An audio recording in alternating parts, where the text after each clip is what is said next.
High in the Andes Mountains of Peru, there's a mystery that challenges everything we think we know about the ancient world. Here, at a site called Sacsayhuamán, are stones so massive and locked together with such unbelievable precision that it's hard to imagine how it was done. Mainstream history tells us the powerful Inca civilization built this magnificent fortress in the 15th century, using bronze tools and sheer manpower. But is that the whole story? Could the evidence carved into these stones tell a different, far stranger tale? The scale and precision here seem to push the limits of what should have been possible back then. What if the answer isn't just about human ingenuity, but about a technology we've long since forgotten? To really get your head around the puzzle of Sacsayhuamán, you have to look at the sheer scale of the project. First, the power involved. The walls are built from enormous limestone blocks, with the largest weighing between 90 and 125 tons. To put that in perspective, a 125-ton stone weighs more than 60 large cars combined. The quarries where these stones were cut are miles away, across treacherous, mountainous terrain. The Inca didn't use the wheel for transport and had no large draft animals, just llamas, which weren't up for the job of hauling megaliths. How they moved these giants remains one of history's greatest logistical puzzles. Then, there's the mind-boggling precision. This isn't your standard brick-on-brick construction. The builders used a technique called polygonal masonry, where stones with multiple complex angles are fitted together like a giant three-dimensional jigsaw puzzle. Many of these stones have more than 10 perfectly carved angles, each fitting so seamlessly against its neighbors that not a drop of mortar was needed. The technique created joints so tight that after more than 500 years, you still can't fit a single piece of paper between many of them. Finally, these walls were built to last. They were designed with an incredible understanding of the local environment, leaning inward at a slight angle and featuring rounded corners and interlocking blocks. This design makes the entire structure remarkably earthquake resistant.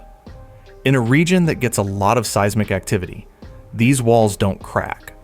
They're designed to shift and resettle, essentially dancing with the Earth's movements before locking back into place. That's why they still stand today, while colonial buildings constructed with Spanish technology have crumbled.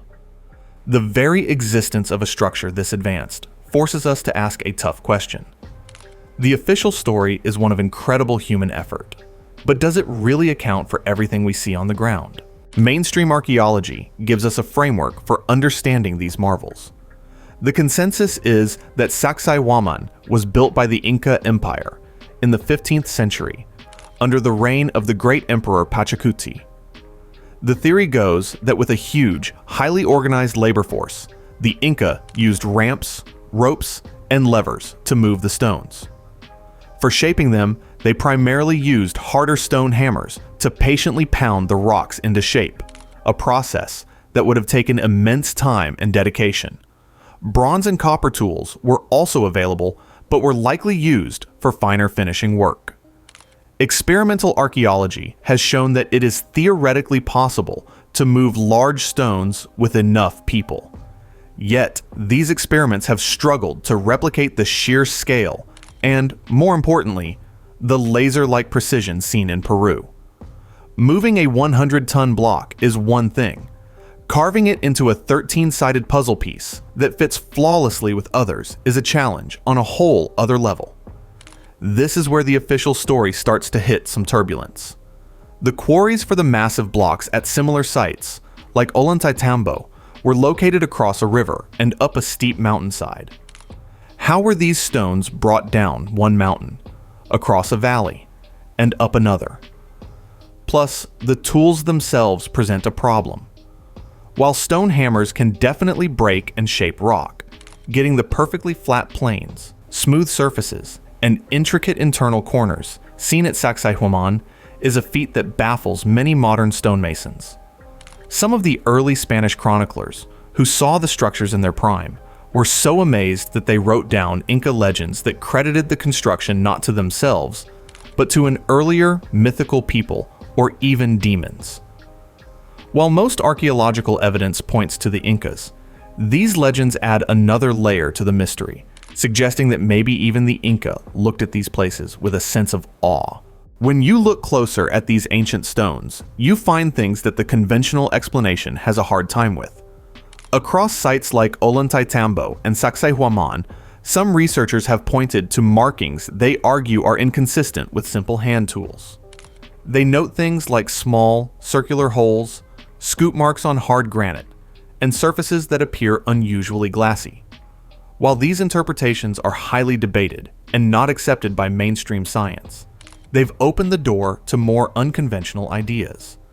There is no credible scientific evidence of vitrification or advanced melting technology at the site. This has led some to propose that the builders had some kind of lost technology. One of the most persistent legends is about a plant-based liquid that could soften stone, allowing it to be molded like clay before it hardened again. There's no physical proof for this, but the seamless, molded look of some joints keeps the theory alive. Other speculative theories, while also lacking evidence, suggest everything from focused solar energy to cut rock to acoustic levitation. For some, the mystery is so profound that it points to an explanation that isn't of this world. The ancient astronaut theory, while firmly in the realm of fringe science, suggests that the machine-like precision and logistical nightmare of moving 100-ton blocks can only be explained by extraterrestrial help.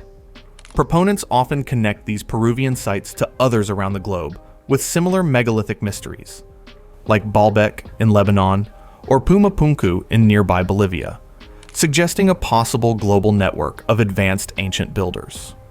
This mystery isn't just at Sacsayhuamán. Similar, hard-to-explain megalithic foundations are found at Ollantaytambo, Cusco, and Machu Picchu. A common thread among alternative researchers is the idea that the Incas didn't build these massive stone foundations, but instead found them and built their own, less precise structures on top. The visual contrast between the perfect, massive polygonal stonework at the base of many walls and the smaller, cruder Incan work above it is striking. While mainstream archaeology dates the main walls to the Inca period around 500–600 years ago, some evidence shows that people were building on the site long before. Archaeological studies have found that the hilltop was first occupied around 900 CE by the Quilchi culture. Mainstream consensus still attributes the massive walls to the Inca, who expanded upon earlier settlements. However, the history of monumental architecture in Peru is much older. Recently, archaeologists at a different site, Calakpuma, identified a ceremonial plaza built with megalithic stones nearly 5,000 years ago. Discoveries like this prove that very ancient cultures in Peru were capable of large-scale construction, which fuels speculation that the masters of Sacsayhuamán could belong to a much earlier, lost civilization. The story of ancient Peru is constantly being rewritten, reminding us how much we still have to learn. So, what are we really looking at in the mountains of Peru? The evidence feels like a paradox.